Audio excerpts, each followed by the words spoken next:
In this video, we're going to talk about how orders are given to units. Now, unlike with diplomacy, orders are not written down and enacted simultaneously. Rather, they are placed as order tokens upon units, revealed simultaneously, and then executed one by one, in turn order. Each player has a total of 15 order tokens. There are 5 different kinds of order tokens: the move order, the support order, the hold order, the raid order, and the consolidate power order. Every player has 2 regulars of each of these kinds, and 1 special order of each of these kinds. A move order, when enacted, will allow a player to move some, all, or none of the units in a stack to an adjacent area or to multiple adjacent areas.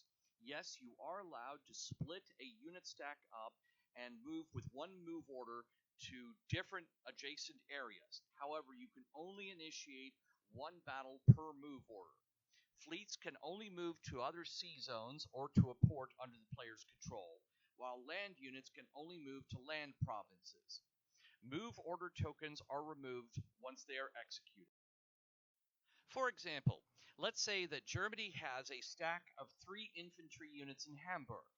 With one move order, it can move 1 infantry to Holland, 1 infantry to Denmark, and keep 1 infantry in Hamburg. However, what would not make this move legal is if France had an infantry unit in Holland and Britain had an infantry unit in Denmark. That would mean that Germany is trying to start 2 battles with 1 move order. Germany would have to make a choice between one of those 2 moves in that particular case. And by the way, special order tokens are done in color, as you can see from this image here, where regular orders are only in black and white to distinguish the 2 when playing. The special move order allows the player to attack with a total of +1 combat strength. This bonus does not apply to the unit stack if they are attacked before the order is executed. So if the ordered unit is attacked prior to moving, this bonus does not apply. Now, as with diplomacy, units can be transported by fleets. However, fleet transport is far more devastating in this game than it is in diplomacy for a number of reasons. First of all, it is not necessary to have a fleet be ordered to transport in order to carry the units across its body of water that it occupies. Simply having the fleet in position is sufficient for a legal move across a body of water. Furthermore, the fleet units may enact a support order to support the landing of such units. In this example, Britain has a unit stack of 2 infantry in Edinburgh, and it transports them, one to Norway and the other to Belgium. It goes across the fleet it has in the North Sea. The fleet it has in the North Sea is ordered to support and can lend support to both operations. Another reason fleet transport can be especially devastating in this game is called surprise landing. Now, remember that move orders are done in turn order, and the player can decide which order to enact the move orders. So a fleet need not have been in position at the start of a season in order to transport a unit. A move order token can be executed in whatever order the player decides. Consequently, it's legal to first order a fleet into a body of water and then execute a move order for land units to cross that body of water. Now here's an example from an actual game where Italy had 2 fleets in the Ionian Sea and 2 infantry in Naples. Italy first moves 1 fleet into the Aegean Sea and then moves its 2 infantry in Naples across the Ionian and Aegean to take Istanbul and Izmir. Here's a picture I took of that actual game right after Italy had taken Istanbul and Izmir. It was quite spectacular. Of course, France then did the same thing to Italy, moving a fleet into the Tyrrhenian Sea and transporting units into Rome and Naples. Let's just say this game can be quite a bit more exciting than diplomacy. One clarification that I offer that the actual rules for Game of Thrones are a little bit nebulous on is that players, it is legal for them to offer to transport other players' units. So that when an order is enacted, as long as all transporting players agree on what units are being transported and what their ultimate destination is, then you can transport another player's units with your fleets. For example, in this particular case, let's say Austria has a fleet in the Ionian Sea. Austria can offer to transport Turkey's units across the Ionian Sea into Naples. Because move orders are initiated one at a time according to the player's decision, that means you can build up for a larger offensive. For example, in this case, Germany has a move order from Hamburg, a move order in Munich, and a special move order from Ruhr.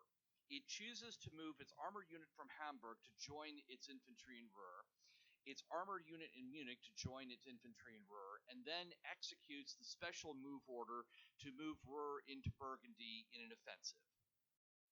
One last note on move orders is the on second thought. Sometimes discretion is the better part of valor. You are not required to actually move any units when you are executing a move order.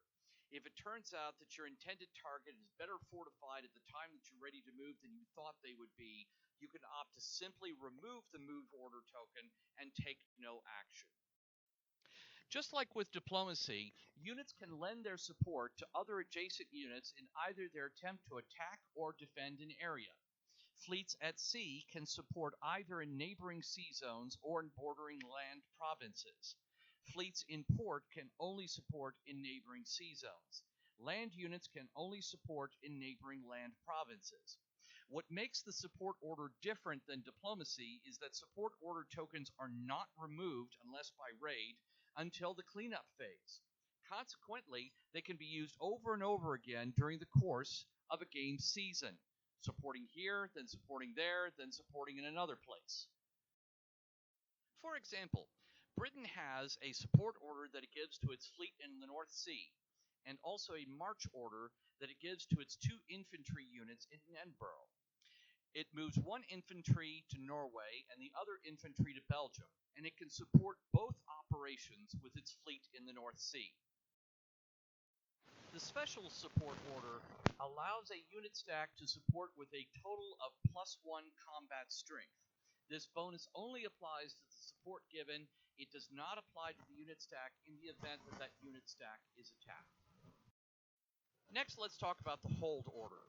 A hold order is where the unit digs in, prepares fortifications, or otherwise prepares for attack, giving it a total of +1 combat strength. It takes no other action other than holding. A special hold order increases this bonus to a total of +2 combat strength. Hold order tokens are removed at the end of the season during the cleanup phase. Next, raid orders. Raids can be used to remove an adjacent unit stack, support, raid, or consolidate power order tokens. Fleets at sea may raid an adjacent sea zone, port, or land province. Fleets in port may only raid out to sea. Land units can only raid adjacent provinces, but not their ports. Special raid orders can also remove an adjacent hold order. Move orders can never be raided. Raid order tokens are removed once they're enacted. For example, let's say Britain had 4 fleets in the North Sea with a support order. A single German fleet raiding from the Helgoland Bight removes that support order and thereby removes the support of 4 units. Finally, there's the consolidate power order. After all raids and moves have been fully resolved, a unit stack that is ordered to consolidate power harvests 1 power token for the player from the bank, regardless of how many units are involved. This benefit is increased to 2 power tokens if it is done in a province that contains a power center. Consolidate power can't be done while at sea. If it is done by a fleet in port, only 1 power token is gained regardless of whether the host province has a power center or not. The special consolidate power order is no different from the regular one, but it does allow you to execute 3 consolidate power orders in 1 season. As mentioned, consolidate power orders are one of the order tokens that can be removed by raids. And if a player successfully raids a consolidate power order, then not only is the consolidate power stopped, but the raided player also loses 1 available power token paid to the bank, while the raiding player gains 1 power token from the bank. If the raided player was already at 0 power tokens, the raider still gains 1 power token. For this reason, as a tactical note, it's a good idea to place your consolidate power orders safely behind the front lines.